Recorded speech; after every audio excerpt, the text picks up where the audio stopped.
Russia invades Ukraine.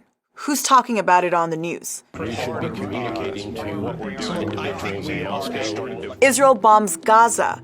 Who's talking about it on the news? The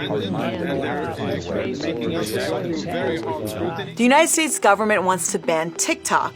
Who's talking about it on the news?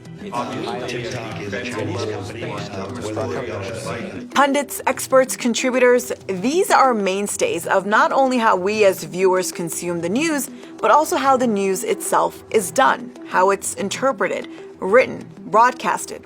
When we look at the coverage of the Russian war in Ukraine in particular, the various involved parties, what's at stake, what possible outcomes there are, when we look at how that war has been reported on, we find that very specific voices are picked to offer analyses. And it just so happens that these commentators, more often than not, happen to agree with one another.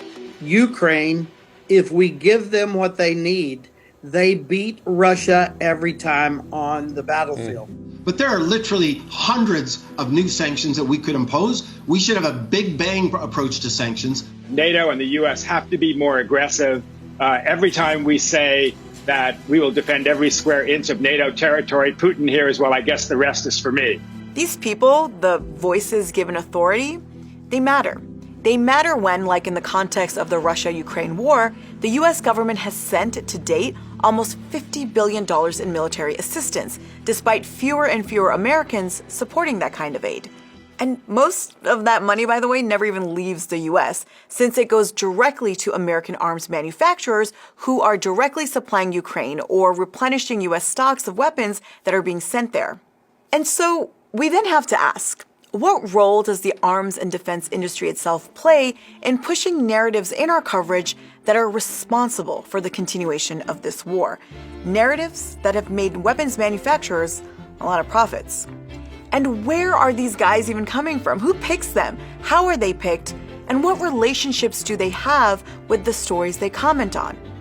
And who holds them accountable when they help lead a nation into bad decisions impacting hundreds of millions at home and abroad? Welcome to the military-industrial media complex.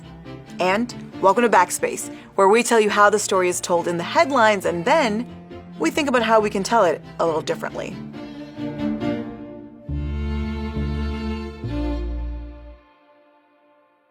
So in February of 2022, following years of NATO expansionism, Russia invades Ukraine and heats up a Cold War involving Europe and the United States that exacerbates global economic devastation caused by a pandemic, pushing hundreds of millions into a food crisis and fuel price-driven inflation. Still not a world war, though. Overnight, in the capital of Ukraine, the sound of missile strikes and air sirens. It led to a media spectacle not seen in this country since the early 2000s. It was as though the United States itself had been invaded and the entire country was at war, and everything had to be done to destroy Russia and punish all Russians. Talking about oil and gas sanctions, they want to see this administration punish Russia even more. You got to hit them where it hurts, and economically and financially, when American companies bolt, well, Russia hurts. If patriotism is loving your country, everyday Ukrainians have something far greater, because they're willing to die for it. Assets need to be seized. I wonder if Europe and America is willing to take that next step and actually hit Russia where it will hurt them the most economically. While over a year later, the coverage has tapered in comparison to the first 6 months, the war is still reported daily in print and broadcast news. And as the Biden administration has shown, it's a political priority of U.S. leadership, even if it isn't for everyday people. But what the coverage of the Russia-Ukraine war really has also shown is the staying power of what's called the American military-industrial media complex. We know that the military-industrial complex is about the mutually beneficial relationship between the military and the defense industry. One needs arms to fight wars, the other supplies the arms for those wars. War is good for everyone's business. The military-industrial media complex adds the news media into that relationship. It's where the media and its members have financial and social ties with the military and the Washington, D.C. foreign policy establishment. And that then has an impact on coverage. That impact is manifested in different ways, from the way that foreign policy decisions are characterized. They are beautiful pictures of fearsome armaments making what is for them a brief flight over to this airfield. To who's given the platform and authority to talk about those decisions. Consider when the Trump administration assassinated Iranian Major General Qasem Soleimani in 2020.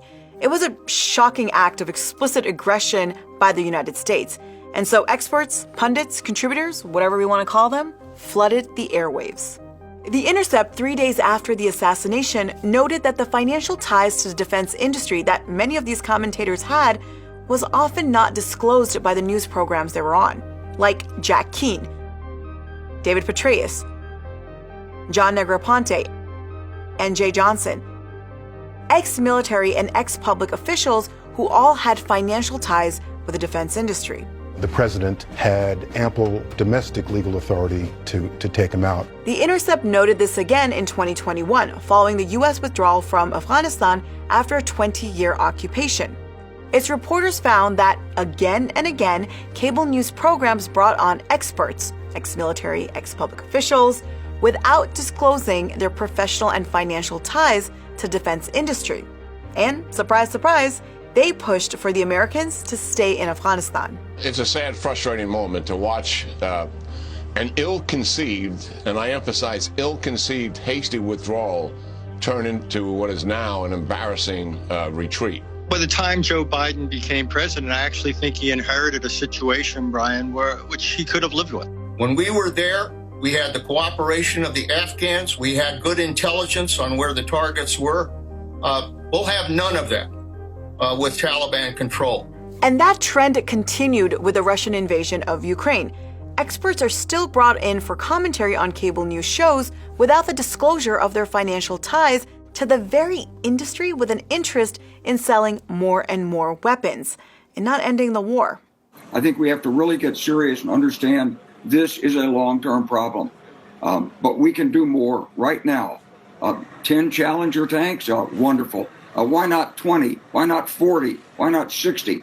50 Bradley fighting vehicles? Why not 200? The dedication of the tanks, that's not enough, but it's certainly a start. They need more long-range missile systems. They need more tanks. They need more of everything we've provided and some additional weapons to try to give them the capabilities to achieve not just stalemate on the battlefield, but breakthrough. Of course, this goes beyond cable news. Fairness and accuracy in reporting found that in the 2 days following Vladimir Putin's threats to escalate the war with an additional mobilization of 300,000 troops, the New York Times and the Wall Street Journal published several articles that didn't critically engage with the aggressive direction of U.S. policy toward Russia and the war. Instead, the New York Times and the Wall Street Journal, like most U.S. news media, have pushed hawkish perspectives on the war. They rarely, at best, have discussed American public opinion or even Russian public opinion or looked at the role U.S. policy played in pushing the war. Additionally, there's been a systematic disregard for the consensus of the global South. Everyone from Brazil to Turkey to China have offered peace proposals.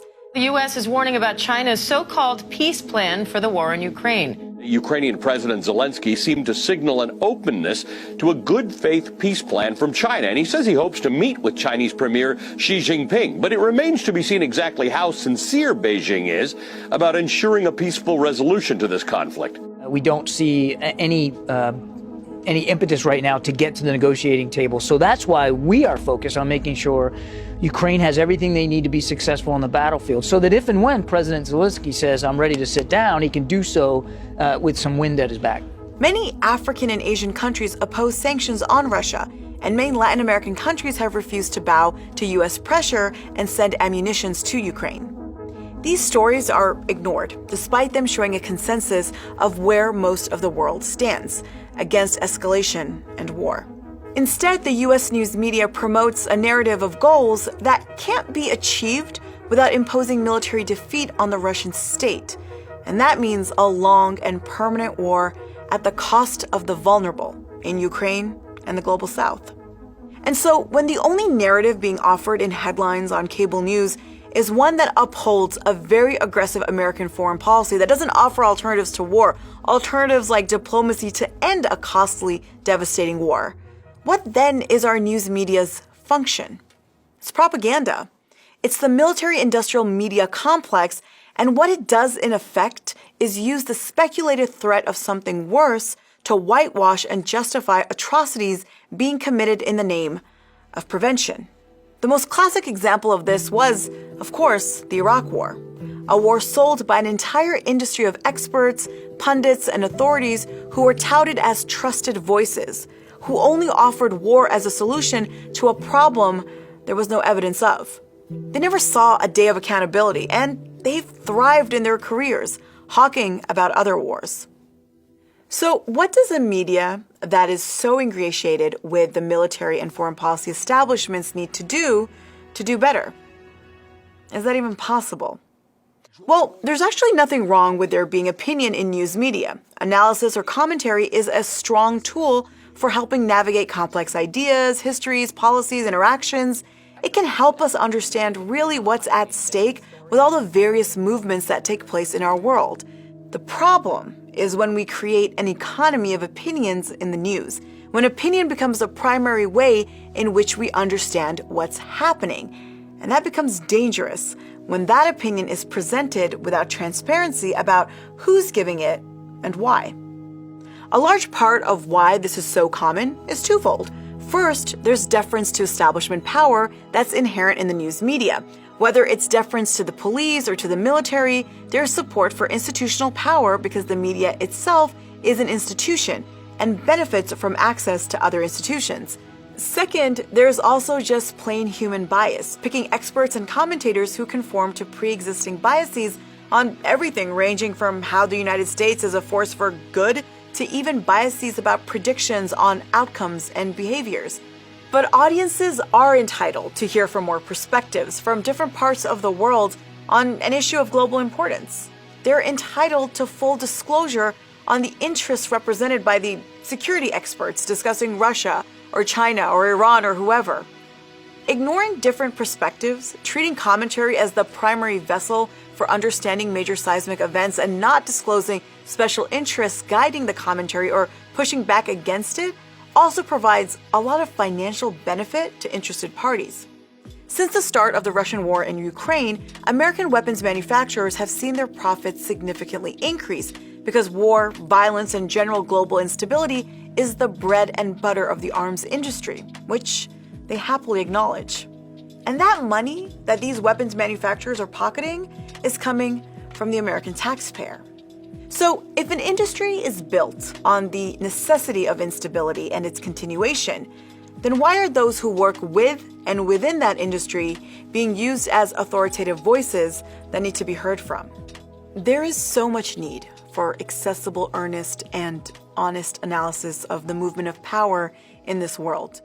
Analysis that doesn't rely on hawkish narratives tied to financial interest, but rather puts the protection and elevation of human life at the center. Because anything else is just PR for those holding the guns pointed at us. Hey guys, thanks so much for watching. So if you want a deeper dive into one of those instances where the media pundits, experts got it really, really wrong, check out our episode on the Iraq War and the media buildup that led us there.